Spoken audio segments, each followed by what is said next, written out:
आदर्श शिक्षण संस्थान जोधपुर द्वारा संचालित ऑनलाइन शिक्षण में आपका हार्दिक स्वागत एवं अभिनंदन। Please like and subscribe this channel. नमस्कार साथियों। जय श्री कृष्णा। आज अपन कक्षा 9वीं के विज्ञान विषय के अध्याय 3 परमाणु तथा अणु का भाग 2 लेकर आए हैं। आज हमारा टॉपिक है तत्वों का नामकरण। तो तत्वों के नामकरण से पहले जॉन डाल्टन ने तत्वों के कुछ प्रतीक चिन्ह दिए थे। जॉन डाल्टन पहले वैज्ञानिक थे जिन्होंने कुछ तत्वों के विशेष प्रतीक दिए। जैसे हाइड्रोजन के लिए गोला बना के बीच में एक डॉट, एक खाली गोले के रूप में ऑक्सीजन का एक प्रतीक चिन्ह था।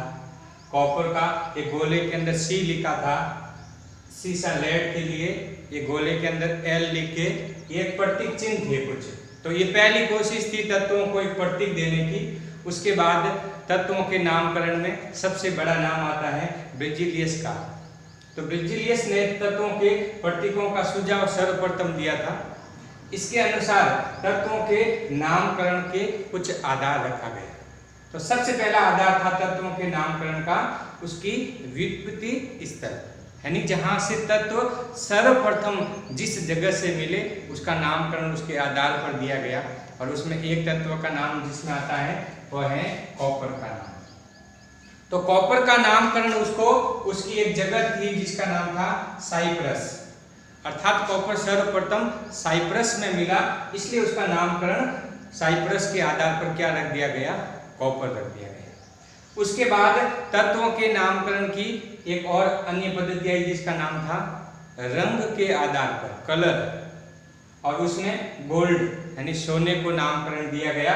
वो अंग्रेजी अक्षर जिसका अर्थ होता है पीला, और उसी के आधार पर उसको नाम दिया गया गोल्ड। ठीक है ना। उसके पश्चात आता है आधुनिक तत्वों के नामकरण की एक संस्था है जिसका नाम है IUPAC। वर्तमान में अभी जो संस्था चलती है, जब भी कोई नया तत्व ज्ञात होता है तो उसको नामकरण देने का काम कौन करते हैं, IUPAC, international union of pure and applied chemistry. यह IUPAC का पूरा नाम है। तो ध्यान देने की योग्य बात है।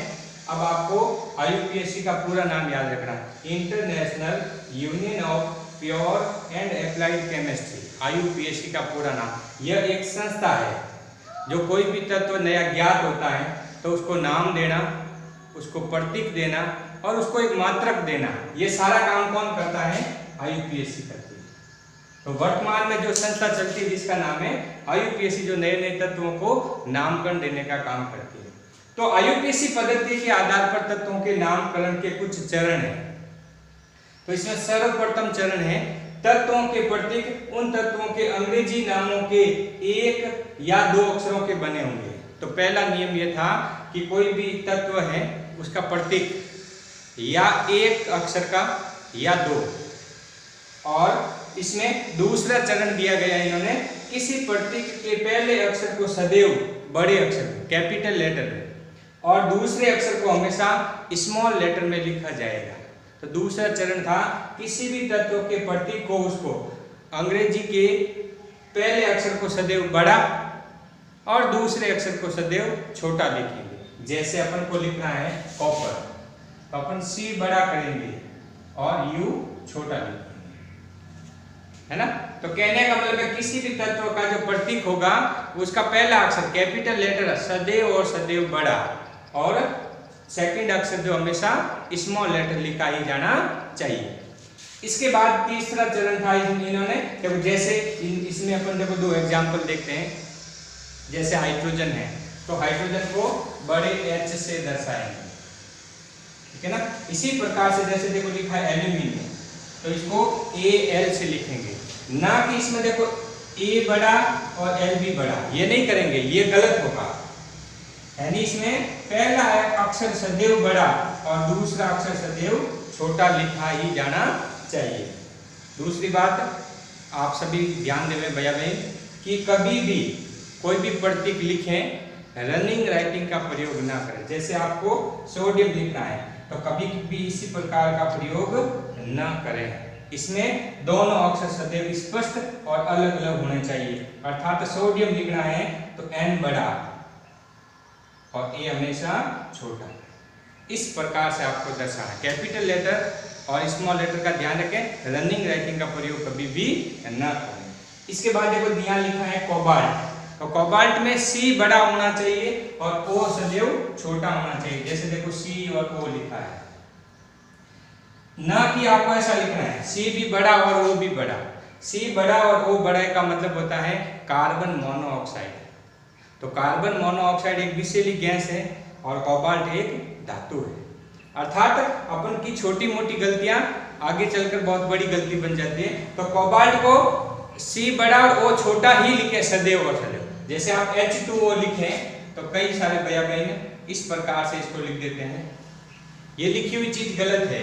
इसमें आप H बड़ा लिखें, टू लिखें और O भी बड़ा लिखें, H2O। अर्थात 2 हाइड्रोजन और 1 ऑक्सीजन का सम्मिलित रूप है H2। इस प्रकार से ध्यान रखें, कभी भी रनिंग राइटिंग का प्रयोग न लिखें, अक्षरों को स्पष्ट लिखें। पहला अक्षर सदैव बड़ा, दूसरा अक्षर सदैव छोटा, ठीक है ना। तो इसमें कोबाल्ट में C बड़ा और O हमेशा छोटा ही लिखें। C बड़ा और O बड़ा आपने लिख दिया तो इसका मतलब क्या हुआ, कार्बन और ऑक्सीजन दोनों अलग अलग तत्व हो गए और इसमें ये दोनों का संयुक्त रूप जो होगा वो कहलाएगा कार्बन मोनोऑक्साइड, ठीक है ना। तो कार्बन मोनोऑक्साइड एक प्रकार की विषैली गैस है और कोबाल्ट एक क्या है, धातु है, ठीक है ना। अब इसके बाद आता है चरण नंबर 3। तो कुछ तत्वों के प्रतीक उसके अंग्रेजी नामों के प्रथम अक्षर तथा बाद में आने वाले अक्षर किसी एक अक्षर को संयुक्त बनाकर मानते हैं। तीसरा चरण ये कह रहा है कि कुछ ऐसे तत्व हैं जिनका पहला अक्षर वही लिया जाता है, उसके बाद जो अक्षर आते हैं उनमें से कोई एक अक्षर लेकर संयुक्त रूप से उसको जोड़कर लिखा जाता है। जैसे आपको लिखना है क्लोरीन, तो देखो क्लोरीन की मीनिंग देखें तो CHLORINE है क्लोरीन, ठीक है ना। इसमें ये जो H है यहाँ एक साइलेंट वर्ड है, तो यहाँ C और क्या लिखेंगे L, तो ये क्या बनेगा Cl।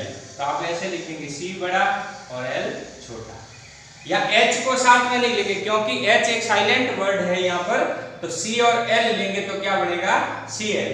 इसी प्रकार से देखो एक एग्जांपल और है, जिंक है, तो जिंक में देखो ZINC है जिंक, तो इसमें ZI नहीं लिखेंगे, I यहाँ पर एक साइलेंट वर्ड के रूप में काम करेगी, Z और क्या लिखा जाएगा N, तो ये मिलकर क्या बनेगा ZN बनेगा।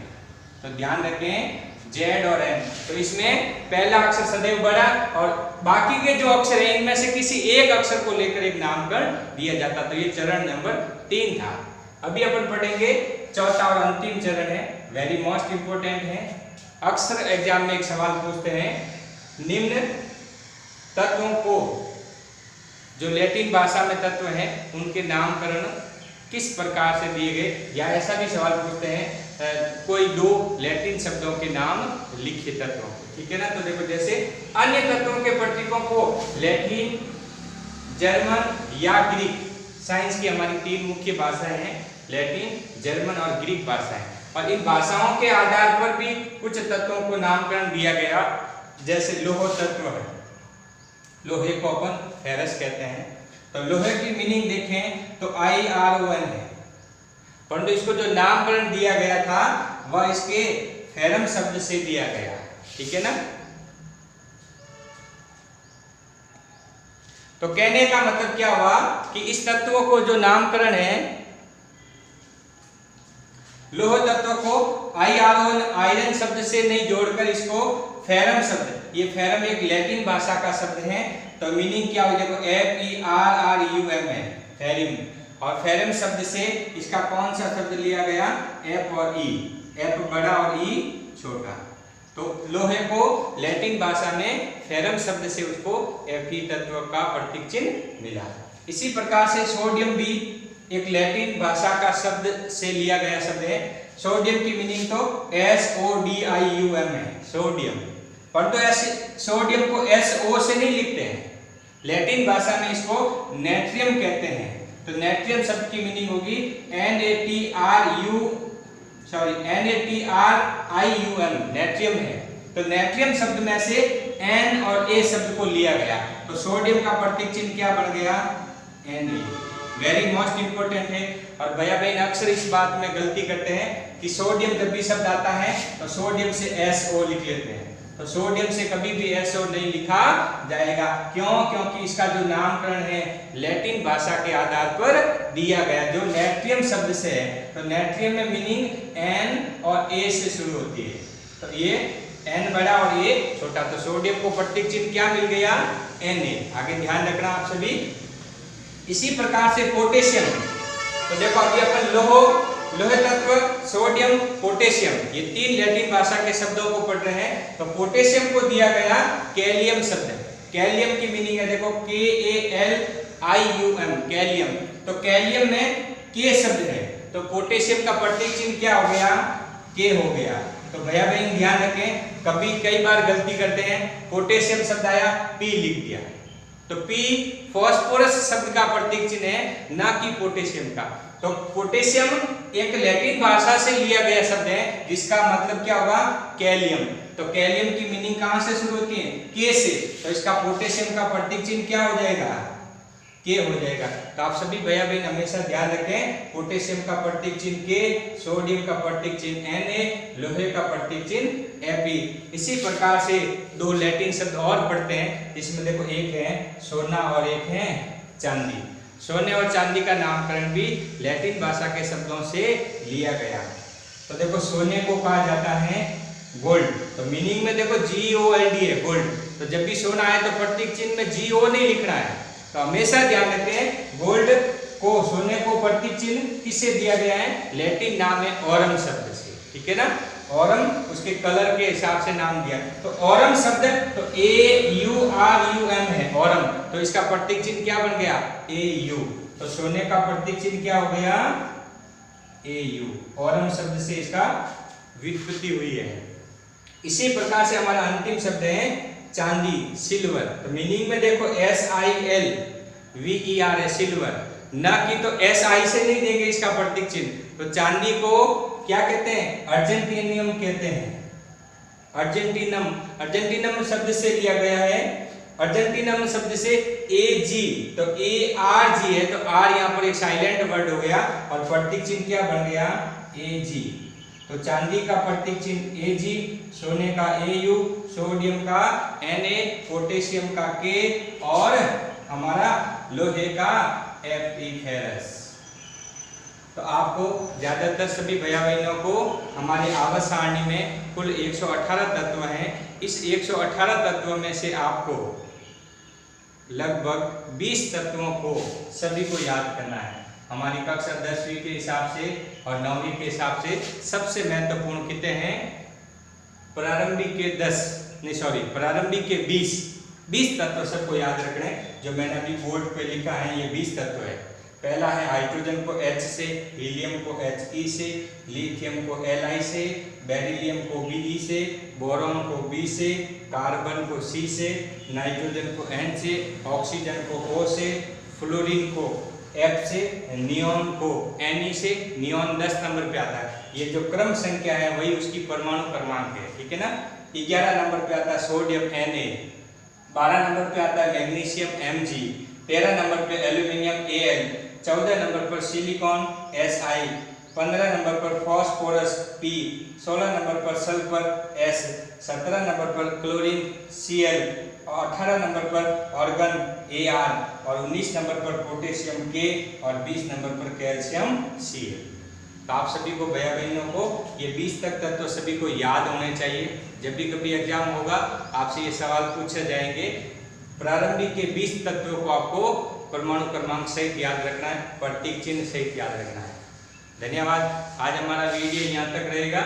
इसके जो गृह कार्य होगा मैं आपको PDF के रूप में भेज दूंगा। मेरे इस पेज को आप ज़्यादा से ज़्यादा लाइक, शेयर, सब्सक्राइब जरूर करें, जिससे आपको नए नए वीडियो मिलते रहेंगे। धन्यवाद।